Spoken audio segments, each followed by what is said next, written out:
spouse and yourself. If your spouse, your wife is the one that have seen that they have done wedding in the church, my own will not be an exception. I must wear white gown to church. People must hear. They must know that I am off the market. Yes. If you are capable, you have the money to do it. Do it. But let me tell you, let me chip this in. Once you have done your introduction and there's time constraints, there's what they call time constraints, that you cannot wait till engagement if it is too long from there, then go for your court wedding in between. But please make sure you do your introduction first. And after that, every other thing follows at your discretion. I think I've answered the questions well enough. So, in the past, how many people go to court really? But once you've done traditional now, you have done the introduction, and you bring people together to eat, marry with you, be joyful with you, that pray with you. That now we have seen you. You know, some in marriages they will tell you, because we have known this one, we have known this marriage, you will not know another one. Some will say they are cursing, they are not cursing. It's because they want you to have peace in that home. They want you to settle down in that place and only meaning that you will multiply in goodness, you will multiply in prosperity with your spouse. There will be need for you to go looking for another. That your spouse will not die. You will not die, your spouse will not die. There will be need for you to go looking for another. So they will pray for you, marry with you. And you know what? Merriment in Yoruba land is not something we take for granted. It is quite a good thing. When you bring people together to give them food, whether you are doing, I remember growing up, you know those Sarah they put in those colorful tray, all those big colorful tray. You will go and eat, but now we don't do it. Can't even do it. We will allow you.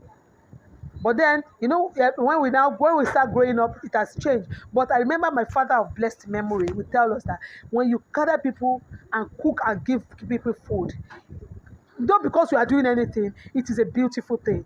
And that you are even now committing it to the fact that you are getting married and you call them together to marry, it's a blessing. So if you have the means to do it, do it. If you don't, please don't kill yourself over it. Do your introduction in your parlor. Now the introduction has gone even beyond parlor. You see people do introduction, they will put some rent all. Some will use the outside of their house with tent, with DJ. Telling people in the introduction, it's your choice and it's your pocket and it's an agreement between you and your spouse. I hope I've answered your question. So if you're planning to get married, it's not a biggie. It's not a biggie at all. Do it according to your pocket, according to what you have. Don't get married today and start begging for food the next month. You know what I mean? I remember my husband asking me, what happened that people don't go to wedding with gifts anymore? I said, I don't know, maybe they have monetized everything. And I asked him, is it everybody that goes to wedding that you will see stand up to go and spray the couple? No. So please, be modest in your spending when you are getting married. And if you want to go all out, plan for it and do what pleases you. So it is your choice. Thank you. Please stay, when you are married, stay in marriage. When you are not married, look for a friend, somebody that understands, somebody that have an understanding of who you are, somebody that you complement each other, somebody that is willing to learn, unlearn, and relearn. We don't know it all. Even me that I'm talking, I can only talk from my experience. I cannot talk from some other people's experience. Until when you hear it, you'll be able to say whether or not. So today, you can decide to do what you have to do, your duty,